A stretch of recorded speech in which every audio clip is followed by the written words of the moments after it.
Om Swastiastu. Perkenalkan, saya Ika Diogarmani Pranyananta dengan akhiran NIM 1007. Jadi saya akan menjelaskan aplikasi yang saya buat, yaitu game tracker. Yang pertama, saya akan menjelaskan struktur atau arsitektur folder project. Yang kedua, saya akan menjelaskan cara kerja state management menggunakan provider. Yang ketiga, yaitu implementasi service API untuk mengambil data menggunakan DIO. Dan yang terakhir, yaitu alur integrasi Firebase khususnya untuk autentifikasi dan notifikasi FCM. Saya akan membahas struktur folder proyek game tracker saya ini. Yang pertama, di lib. Nah, lib ini untuk menjaga agar proyek tetap rapi dan mudah dikembangkan. Yang pertama, di folder lib ini ada main.dat. Jadi, main.dat ini adalah file utama tempat aplikasi pertama kali berjalan. Disinilah hanya mendaftarkan semua provider dan melakukan inisiasi Firebase. Jadi saya mendapatkan provider di sini dan inisiasi Firebase juga.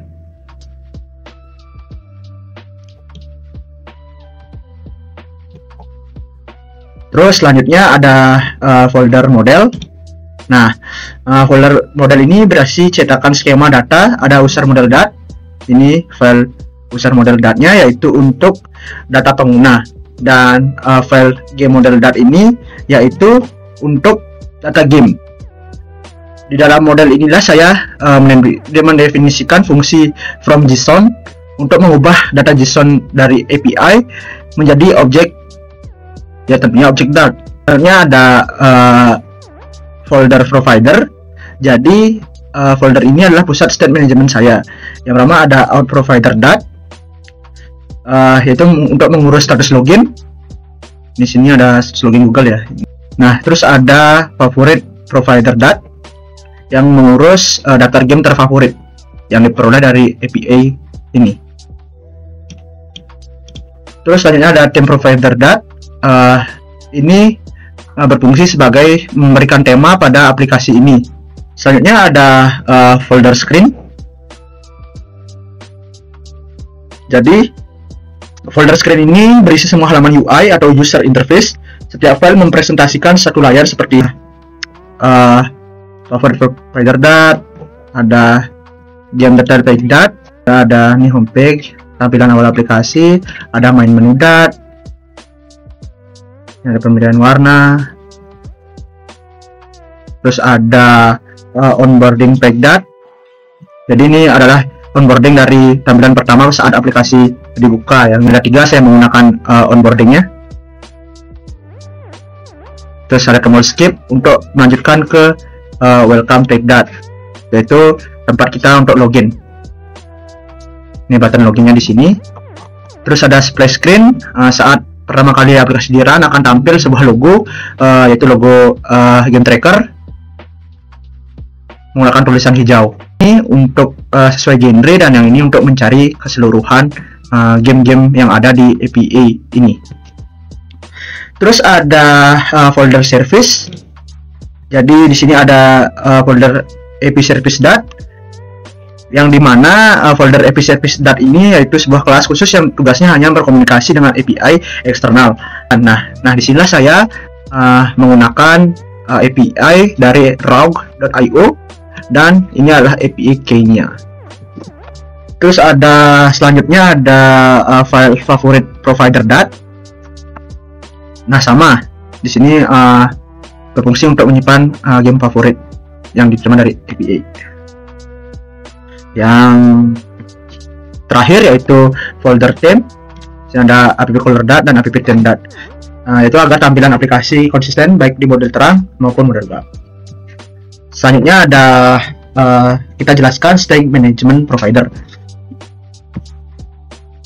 Nah, di provider saya menggunakan package provider untuk state management. Saya akan buka file provider.dat. Jadi kelas ini menggunakan khususnya menggunakan kelas change lifter. Sederhananya, ini adalah kelas khusus dari provider yang bisa memberitahu widget lain jika ada data di dalamnya yang berubah. Di dalamnya saya menyimpan sebuah is loading untuk status loading dan user untuk menyimpan data pengguna yang sedang login. Saya gunakan underscore untuk menjadikannya private. Pentingnya di sini yaitu di notify listener. Bagian ini berubah. Notify listener setiap kali state berubah, misalnya setelah sign in with Google selesai, fungsi ini dipanggil. Ini akan memberikan sinyal ke semua widget yang sedang mendengarkan provider ini memperbarui tampilannya. Nah, pola ini saya gunakan sama persis di favorit provider dat. Di sini di final list game ini favorit. Di sini akan menyimpan list game berapa favorit game. Nah, fungsi dari toggle favorit ini adalah berisi logika untuk menambahkan atau menghapus game dari daftar setelah login selesai. Ia memanggil notify listener agar UI bisa langsung berubah. Di halaman game detail package dat, di halaman ini saya menggunakan customer favorit provider. Widget customer ini sangat efisien. Ia akan merebuild bagian icon hati yang menggunakan notify listener. Notify listener ini dipanggil tanpa perlu merebuild seluruh halaman detail.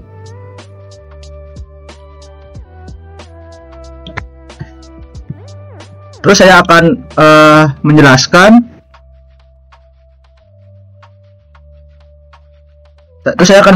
Sebuah implementasi service API video. Yang pertama di API service dat.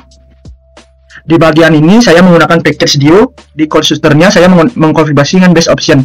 Ini sangat penting karena saya bisa mengatur base URL dan APK di satu tempat. Jadi setiap request yang saya buat otomatis akan menyertakan APK. Fungsi asinkron yang mengembalikan filter list game, artinya ia berjanji akan memberikan daftar objek game.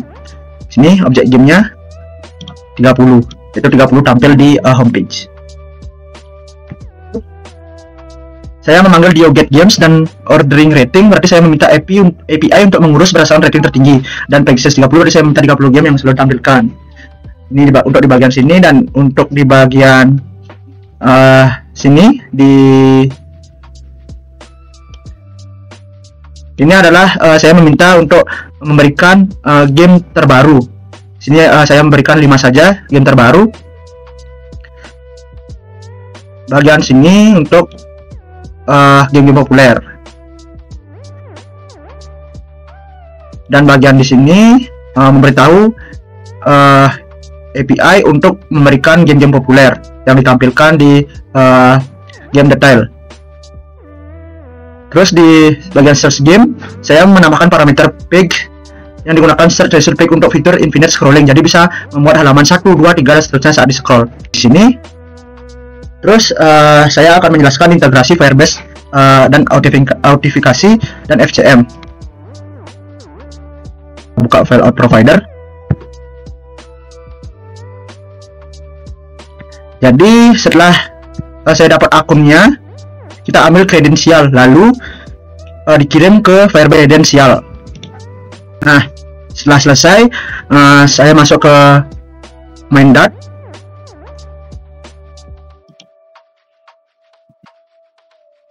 Di fungsi main ini kita inisiasi Firebase mendaftarkan ke Firebase messaging background handler. Ini adalah fungsi top level di luar kelas yang ditandai pragma verti point. Ini tanda khusus agar filter bisa menjalankan kode ini untuk menerima notifikasi bahkan saat aplikasi sedang di top total. Selanjutnya kita juga harus menangani notifikasi saat aplikasi sedang dibuka di foreground. Untuk itu kita mendaftarkan listener Firebase on Messaging. Terus ada di filter lokal notification plugin show untuk menampilkan notifikasi hands up secara manual karena Android tidak menampilkan otomatis saat aplikasi dibuka. Selanjutnya akan ditampilkan di lip screen page dat.